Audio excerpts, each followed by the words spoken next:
So about the speaker today, her name is Mahdieh Golroo.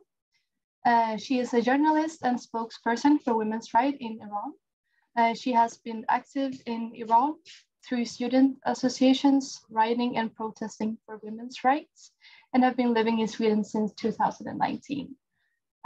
So we're very happy to have you here, Mahdieh, and we will hand over the word to you. Thank you. Thank you. Yeah, my name is Mahdieh Golroo. I'm an Iranian. Can you hear me clearly? Yes, we can hear you. Yeah, okay, perfect. We used to use the online meeting after COVID. I think it's a very common thing in our world. Yeah, my name is Mahdieh Golroo. I'm an Iranian feminist and journalist. And thank you for giving me this opportunity for talking about my country, especially brave women in my country who try to change their life, our life. And I think it's better for understanding better each other. I share with you and video, and I talk on that. It can help us to realize each other better.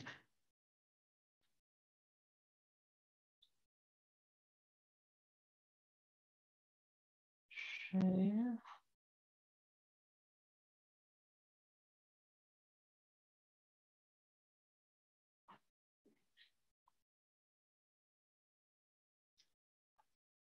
Okay, one of you just say me, can you see the photo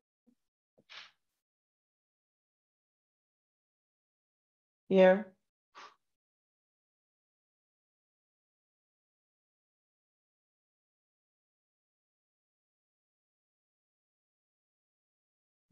Yes, okay. I open the chat part. Okay. As I know, you are a politic or something like that, a student in Uppsala University. So I think our conversation can be very easier than other conversation or other lecture, because we know some things about the democracy index and human rights. But please look at this democracy index. Maybe you have seen it already in some of your book or your program. As you know, green countries are democratic countries, and dark red countries are not democratic countries. This index is based on some things, but the thing that is very, very important now, and if we can recognize that, we can understand each other better. It's that the lovely Sweden is full democracy. It's a dark blue country. And my country in the Middle East is dark red country. So now you can understand what I mean. I wanna talk about the big difference between Iran and Sweden. One thing that is important in democracy index is the electoral process and pluralism. As you know, I'm sure you know many things that I want to mention today, but I mentioned shortly because I prefer we know. We talk about what's the difference between living in Sweden and living in Iran, as I have experienced it. The president's role in Islamic regime is the fake role. Just the regime wants to show the election in Iran. In fact, the great leader now is Khamenei. Maybe you have heard his name.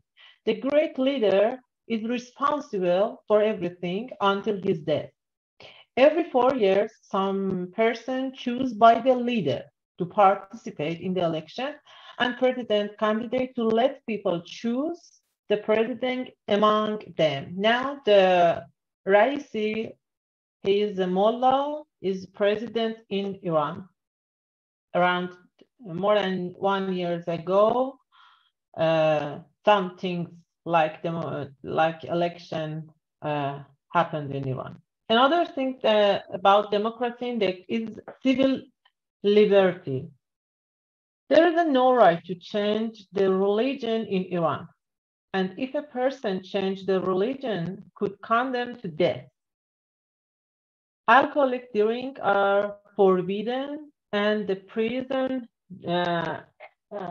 is full of people who drink alcohol or wear something that the government doesn't like. The person who drinks is sentenced to lashing for the first time. But if it will repeat several times, could be sentenced to the death penalty.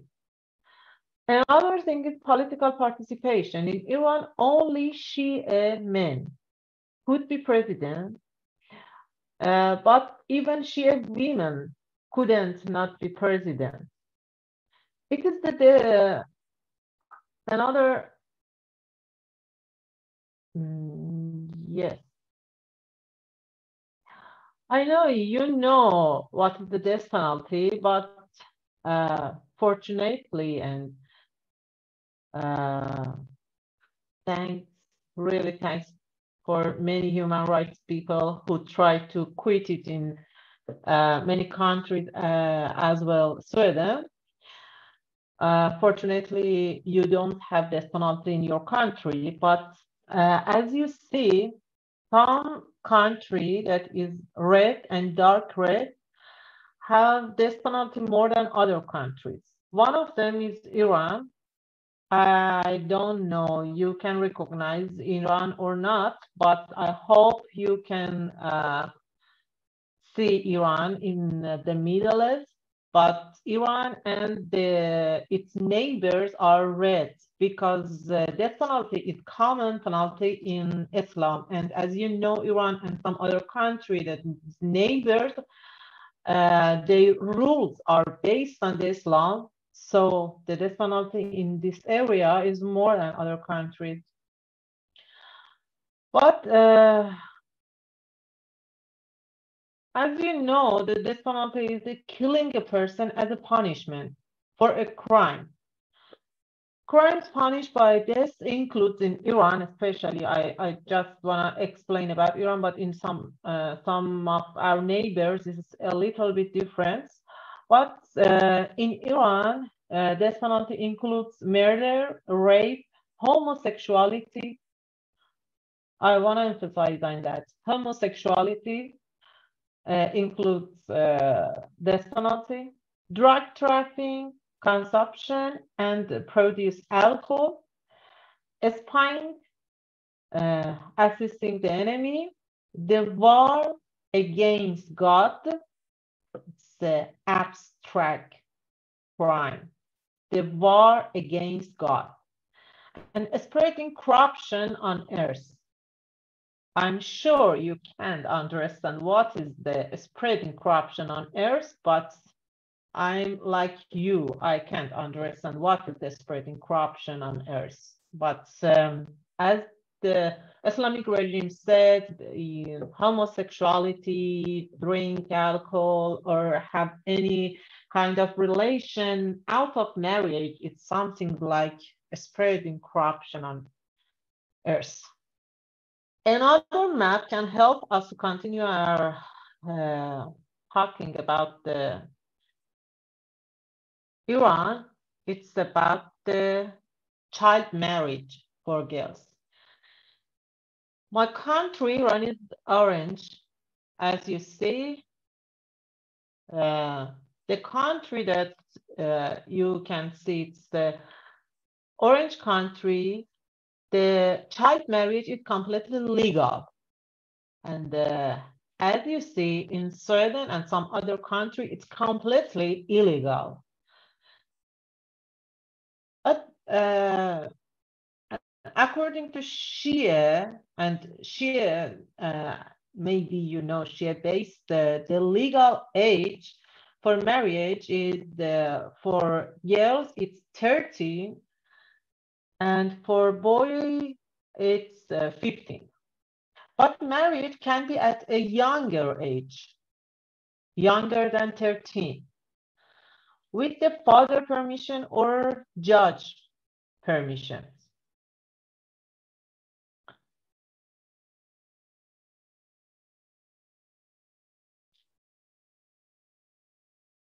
I think it's the last one, the state of freedom, the word. Lovely Sweden is free, some country partly free, but my country, Iran, not free. But what is the state of freedom of speech? In this part, you can understand me and my situation and as an activist and journalist in Iran. Freedom of speech is the concept of the human right to voice one's opinion publicly without fear of government censorship or punishment. But in Iran, there is an Islamic morality ministry that is responsible to censor books, poems, and films. So, independent artists and writers could not act freely, and herefore government propaganda is the highest voice in Iran. We don't have any private TV, private newspaper, and so it can show how is the freedom of speech in Iran. There are no independent newspaper or television, so all of them mention the benefits of the Islamic regime and the disadvantage of the Western government. In internal media, the Mullah's government is the best one, and there are many writers and directors and journalists in prison.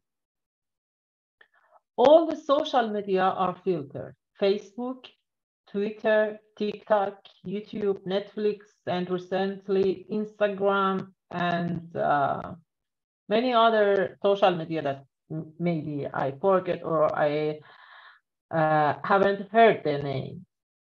And the writing and talking about anything against Islam is considered as a crime. Criticizing the government persons are crime as well.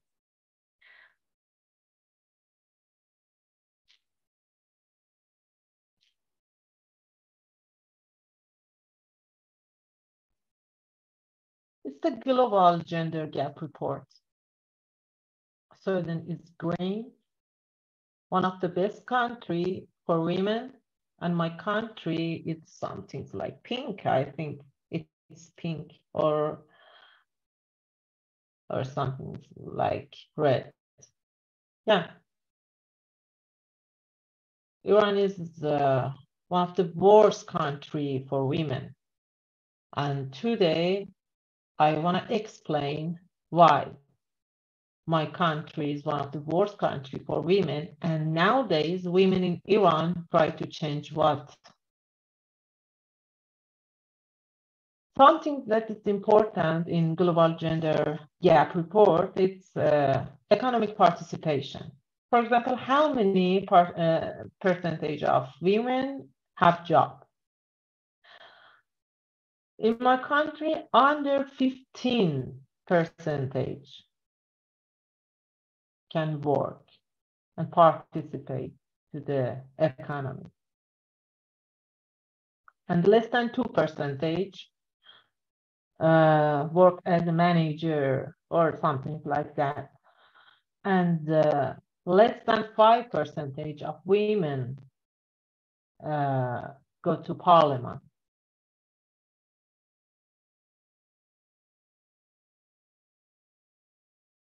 In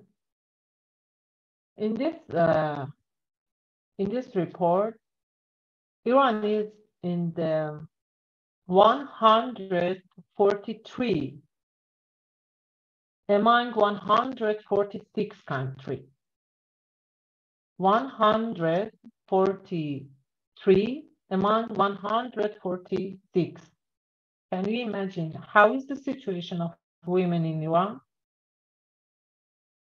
I'm going to explain its reason.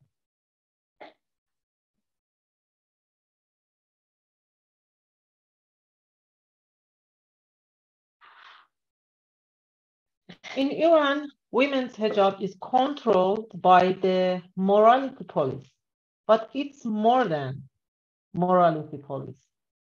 It's more than morality and mandatory hijab for the existence of the morality police. Women are second-class citizens in my country. We are even deprived of our basic rights. Women legally cannot be president or judge. Women cannot work without the permission of their father or their husband. As you see, the situation in Iran is worse for women, bad for men, and perfect for mullah.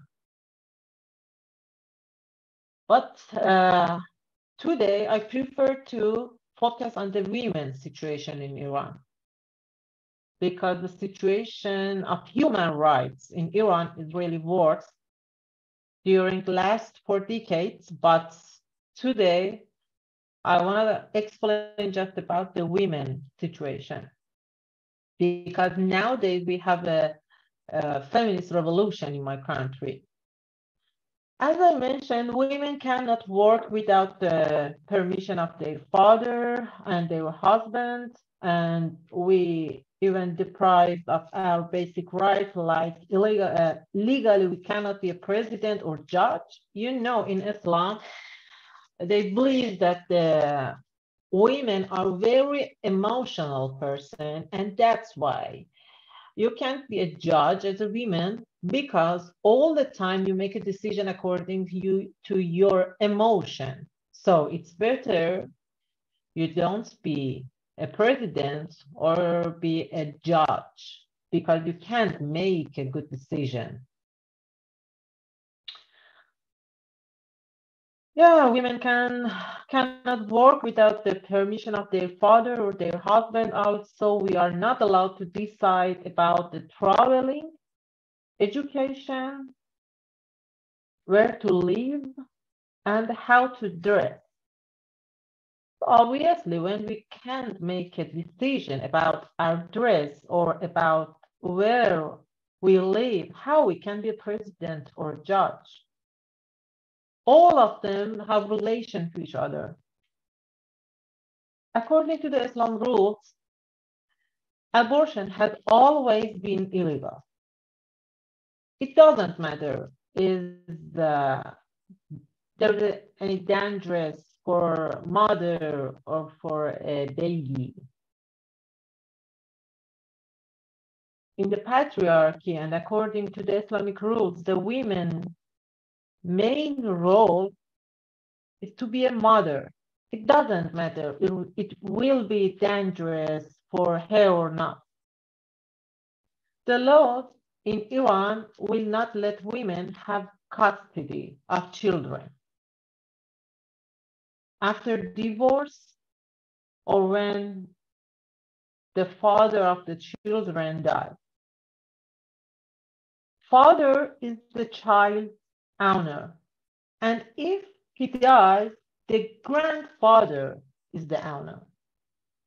In fact, women cannot even divorce without their husband's permission. Can you believe it? For divorce, the husband should give permission.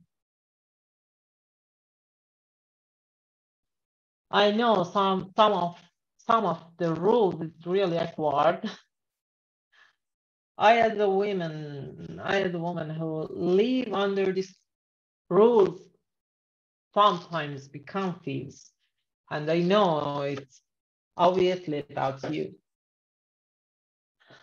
But it is not the end of our limitation. Women are not allowed to sing You know, in your country, in my country nowadays, in lovely Sweden, many Iranian women make their dream as a singer, and maybe you know some of them. And we were not allowed to dance, go to a stadium to watch a football match, or ride a bike. I am one of the fan of football, and me and some of my friends made many campaigns and is sitting in front of the stadium for going in a stadium for watch a match, and several times we were arrested. And according to rules, wearing hijab everywhere except our home is obligatory, is mandatory.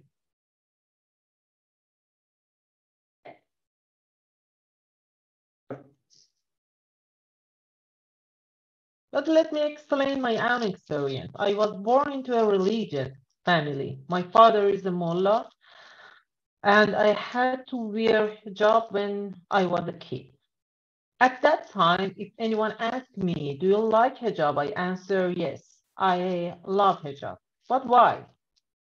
Because I like all the small girls like to wear my mom's clothes, which was chador. My father repeated he loved me more if I wear hijab. And the teacher told us that we will burn in hell if we don't wear hijab. If you ask me today, I answer to you, I hate hijab because it didn't let me enjoy my childhood.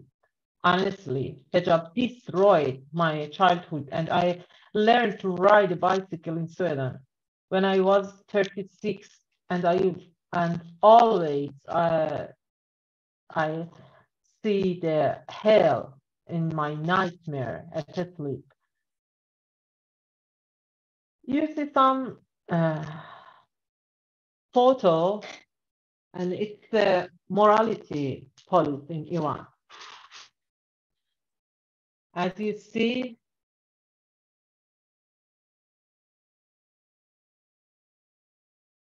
it's our routine life. When you see this video and this photo, you can understand what's happening nowadays in Iran. Just look at this video. They try to arrest a young woman because she doesn't wear a scarf. And it's not just for a young woman. It's even about the child, as I mentioned.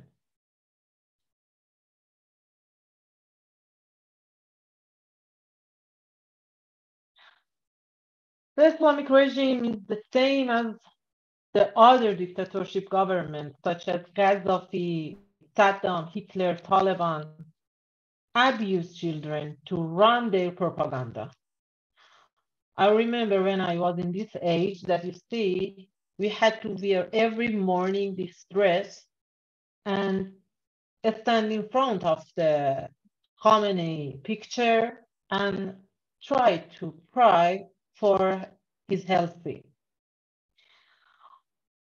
When I was a kid, we were forced to pray for the Khomeini every morning in the sunny day or in the winter. It doesn't matter.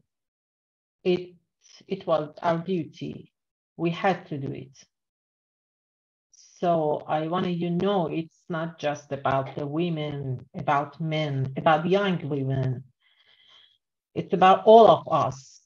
This story is for all of us. But what is happening now in Iran? It's for teenager uniform, and it's a part of propaganda they use from the children for showing we have very supportive, and many children support us.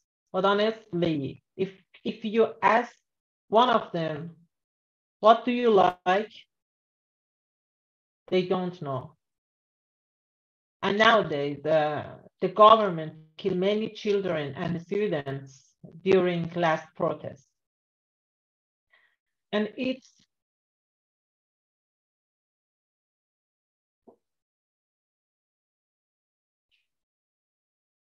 one of the things that is very important about the situation of Iran. It's about the pressure on prisoners.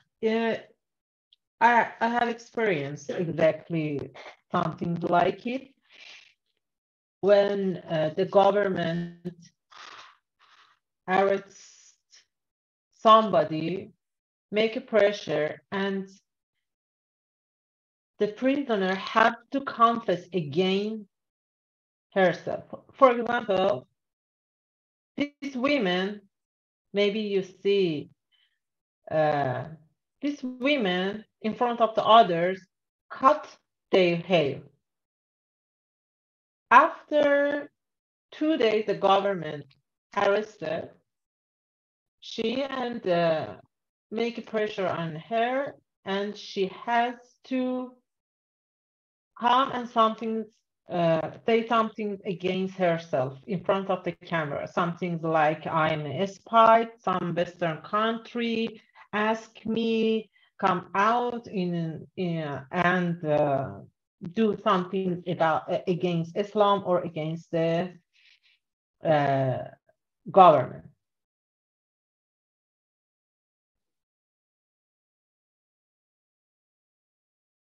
This video is about the protest in Iran. And these women start to obey again about wearing a scarf. But it is very, very important. It's not just about a scarf. The scarf and hijab is symbol of patriarchy, Islamic patriarchy in Iran. As you know, last month, morality police arrested a young woman, 22 years old, Mahsa Amini, and she was killed. People come to the street to protest, and the women start to cut their hair. That video that you watched represents the dictatorship government. The protesting women had been arrested, and she was forced to confess against herself in front of the camera and say she was regretful and she got the order from outside, or she was a spy.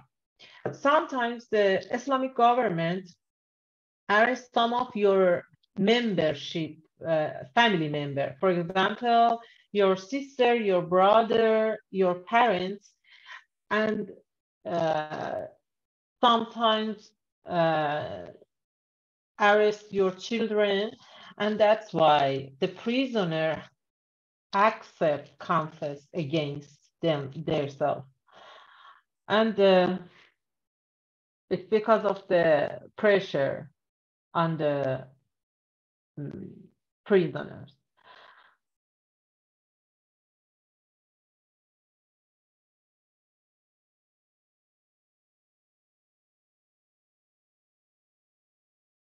It is very important to understand it's not just the hijab. It's symbol of patriarchy. It's symbol of Islamic regime. It's symbol of Islamic patriarchy. And many women start to take off their scarf. Many men try to support them. And many of Iranian people start to protest against the Islamic regime. And the Islamic regime killed more than 400 people during last months. This video shows the women try to scarf burning as a symbol of Islamic regime.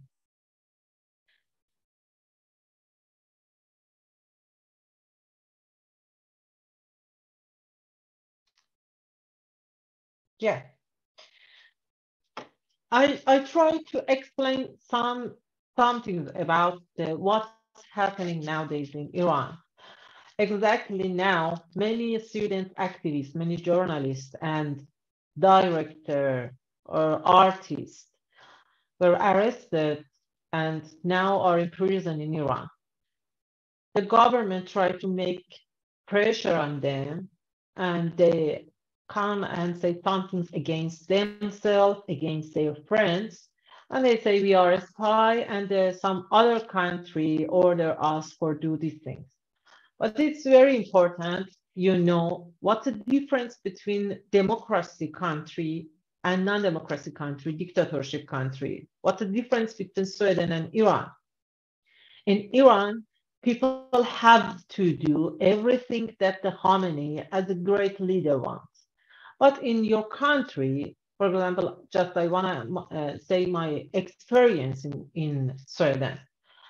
I, as a journalist, couldn't write the article after 2010 when I released from prison. I couldn't write any article in any newspaper with my real name. I had a pen name and wrote some things in some newspaper.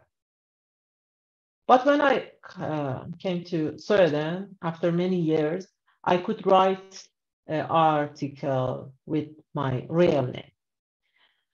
And what was my article? My first article in Sweden was criticized about the Swedish government. As a government who came to Iran, as a feminist government who came to Iran and talked with the Mullah regime when we were in prison. Exactly when I and some of my friends were in prison because of the doing something against Islamic regime, the Swedish government went to Iran and talked to the Mullah's regime, and they wear a scarf and they think it's our culture. As you see in the video, it's not part of our culture. It's obligation. It's a rule. Like those times that the Black people have to sit somewhere and they couldn't go to the university, a special university, a special a school, a special bus, a special street. Yes. It wasn't their culture. It was against human rights. And now exactly it's about Iran. It's against human rights. It's not part of our culture. And I think after many years that the feminists try to change the Western idea about the Middle East culture, nowadays women in Iran bravely try to change the Western idea about the Middle East. They say Islam isn't our culture, and we don't want to be just Muslim women. We prefer to select our situation, equal with the men, and have a freedom. So I think my time is over, and it's better we start to question or answer. I'm ready for answer to your question, if you have any questions.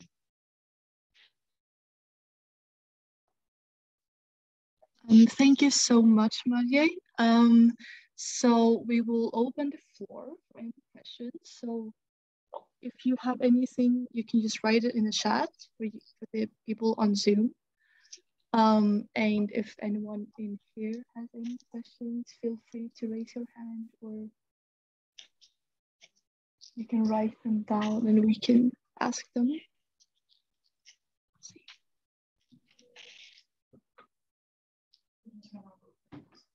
Perhaps we should start. Yeah, we can start with some. Well, I have a question about, you mentioned that you had to write articles with another name in Iran. Is that a very common thing for female journalists in Iran to do that? It's common for critical journalists in Iran. Because most of the journalists and writers in Iran, because of the propaganda and censorship, have to write according to the Islamic regime rules. And you can't be a creative writer or creative journalist, because as a journalist, when you want to write and some things that it is useful for the society, you have to talk about some important thing, the social problems, social issue. But it's forbidden in Iran, not just about the government or president. For example, if you have some problem in your small city, you can't write anything against your municipality, because the municipality is part of the government, and government is part of the Islamic regime, and Islamic regime is part of God. And you can't criticize against anything. So it's not just about women, it's about men and women who are critical journalists or real journalists and try to find the true thing in Iran and say something about corruption, about something against human rights that happen in my country. And after that, you have to write with your pen name, because after the prison, writing in anywhere, working, education, writing, all of them are forbidden for you as a person who was in prison. And you are education ban, you can't find a job, you can't write or publish your book. Yeah, it's because of the prison, not just for the women.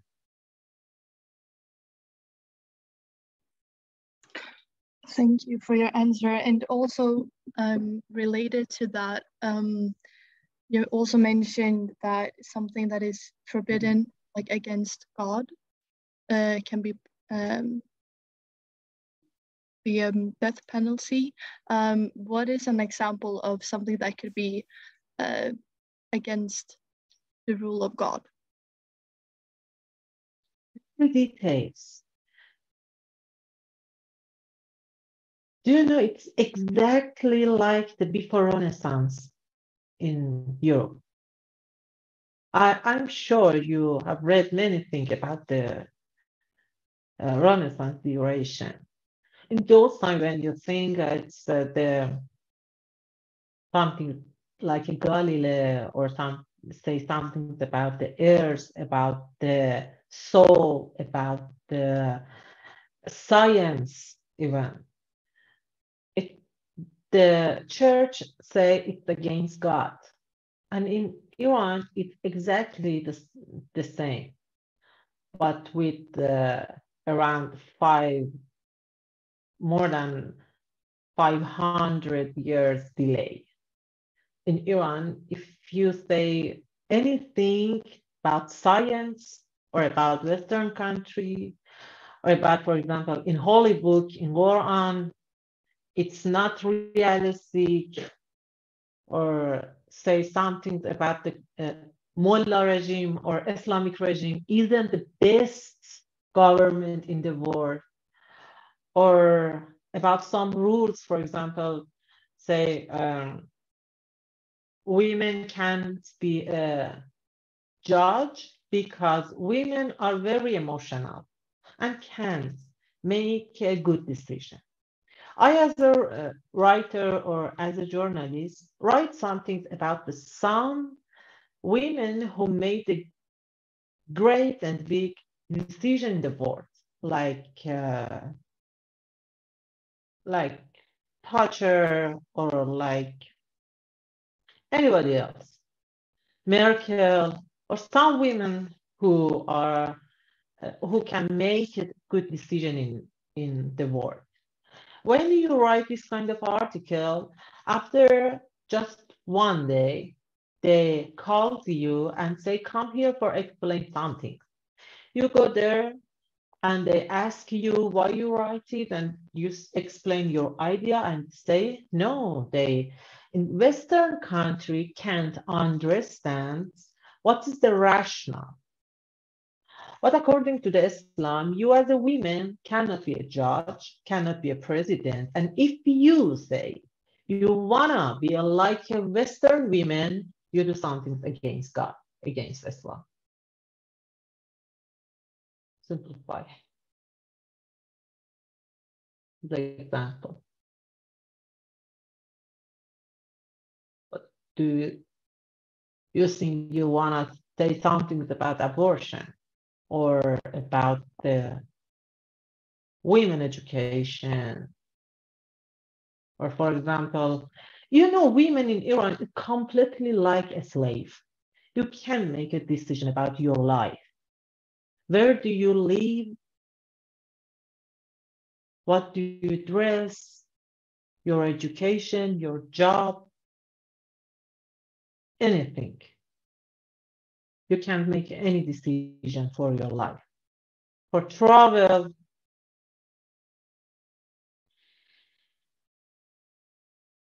what should be done, in your opinion, by the international community further on? What can an ordinary citizen in Sweden do to support the Iranian people? It's a very good question. I think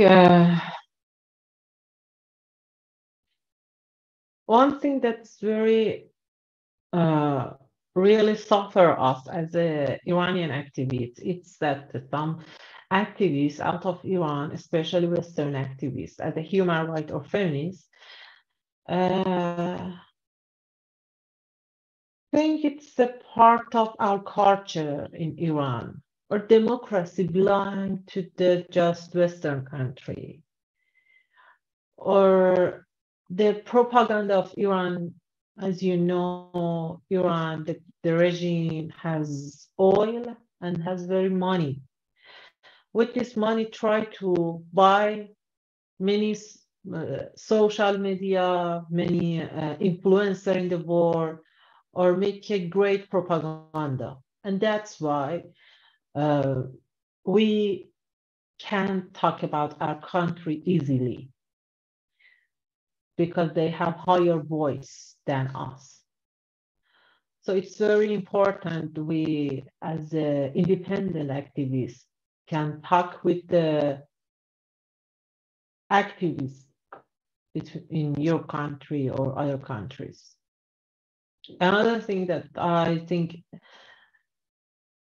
beside the fight with Islamic regime propaganda, is that believe the revolution in Iran.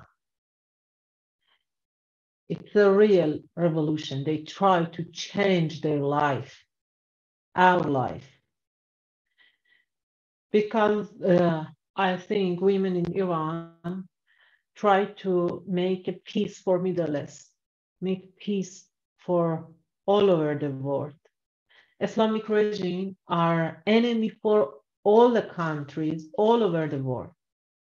As you know, especially after have a nuclear bombing. Nowadays, it's the government is very near to the make a nuclear bomb. And if the Islamic regime can have this kind of weapon, you know, the regime became like North Korea. And that's why I think if you support the Iranian revolution, you support the peace in the world. You support the democracy in the world, not just the Iran revolution. I think if something's changed in Iran, the women's situation in Middle East completely will be changed. Because the Islamic regime with money and with propaganda support the Taliban, support the Islamic fundamental in Egypt, in Turkey, in Iraq. And honestly, I think we fight with the Islamic regime because of the peace in the war. And so I think it's very, very important that the people support people in Iran. Something you think we can't do anything and it's not important. But just I want to say some example when a video from some other country that they support the Iranian women for cutting their hair or with the thinking that some story really I see it. Iranian people became very happy for this support. Maybe you think it's talking about them or write about them or make a thing or cut our hair. It isn't important, but really it's a really motivation for people in Iran. In this way, they can find the people all over the world can hear us and understand us and support us.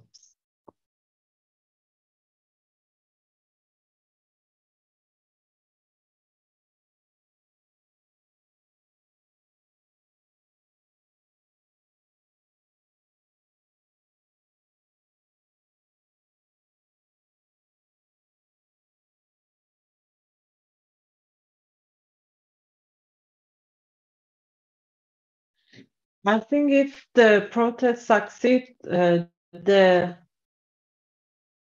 many things will change in the Middle East. Many things. Because the Islamic regime try make a problem in the Middle East. Because, for example, nowadays in Iran, the propaganda try to say if the United USA or some other country started war in the Middle East, especially in Iran, we will be like Afghanistan or Iraq. Or for example, they say, if you continue your protest, maybe make Syria again, or Libya again, or some other country that have a civil war. But if the revolution in Iran will succeed, many other countries in Middle East become calm and peaceful. Because the Islamic regime tried to make a danger in other countries for make a threat for Iranian people. Like sometimes that parents say to their children, look at our neighbors. They don't have dinner, they don't have lunch, they can't go to the school. Their father every day punish them. And maybe their parents are not good parents or perfect. But all the time you think, my parents is better than their parents. Exactly, dictatorship government try to make this comparison. All the time try to say our neighbors have a worse situation, and if you continue your protest, your situation will like them. But how the Syria become this Syria with the Islamic government, with the Islamic regime, with the Russia? And that's why I think without Islamic regime in Iran, the government that think they have duty make a heaven according to the Islamic rules in the Middle East, the Middle East can be a better place, better area in the world. I believe it.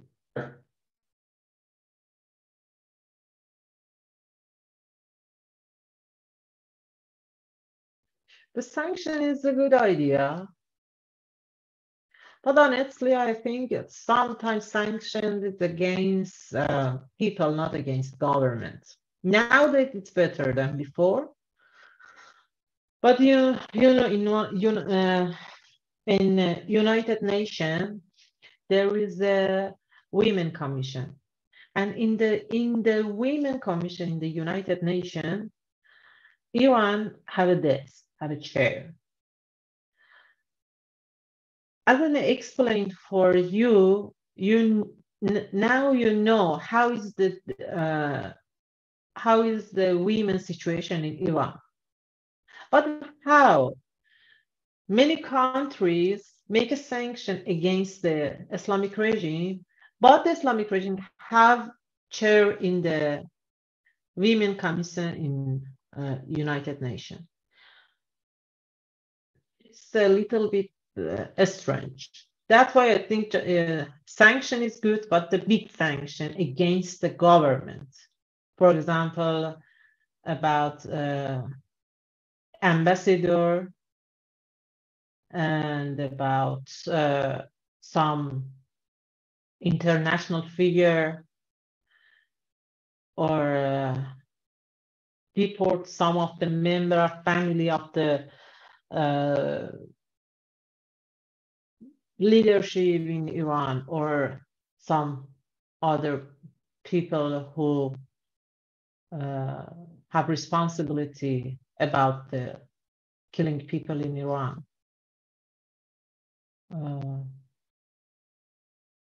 That's all I think. Now the sanction is better than before, because now it's a very targetable sanction, but not completely. For example, about ambassador or about some chair and situation in the United Nations or something like that.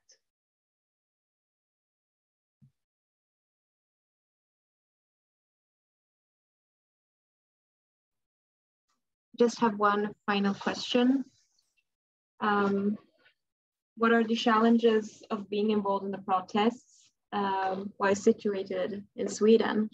Is it hard to find accurate information, keep in contact? Like how strict is the internet blockades from the Iranian government? It was really a hard situation for me, because it was the first experience I come to Sweden. I feel in my country about 2 years ago. So it is the first time that something happened, something is happening in Iran, some protest demonstration happening in Iran. Many of my friends arrested during 2 last months in Iran, and I'm not there. It's the first time. So everything is strange to me, and everything is new. For example, making a gathering out of the Iran. Many other Iranians who live in diaspora have experienced it many times, and they know completely where should go for make a report, make permission or something like that. But it's completely new to me. And during second month of the protest, the government completely shut down the internet, and it was the worst time for me during my life, honestly, because I couldn't imagine what's happening in Iran, especially in prison, because they make a fire in Evin prison that I was there around 3 years, and now many of my friends are there. So it was a very hard time. And when we make a demonstration in Stockholm, it was really rough time again, because it was the first time that I could have a demonstration without afraid of police. All the police around us support us and try to care of us. And when I see what's the difference between making a demonstration in Sweden and in my country, I was crying. I started crying because I know it's not common in my country. I had participated to many demonstrations during my life. And all the time I know maybe I arrested, or at least they punish me, they hurt me, or something like that. But it's completely different here, and it was new experience. And now, every day and every moment, I answer to my phone and heard about which of my friends arrested, or how many people in Iran was killed.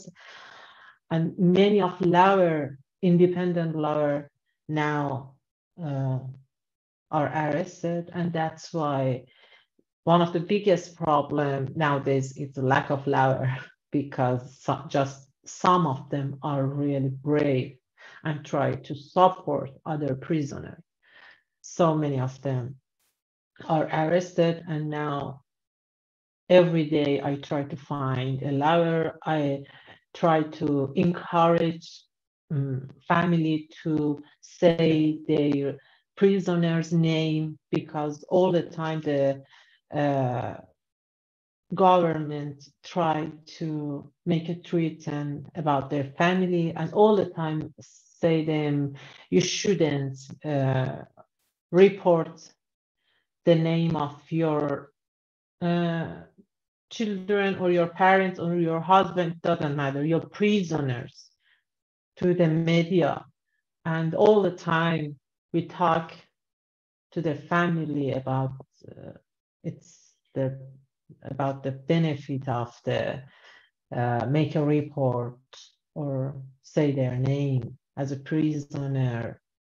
And many things nowadays is happening, and I try to do my duty in the best way.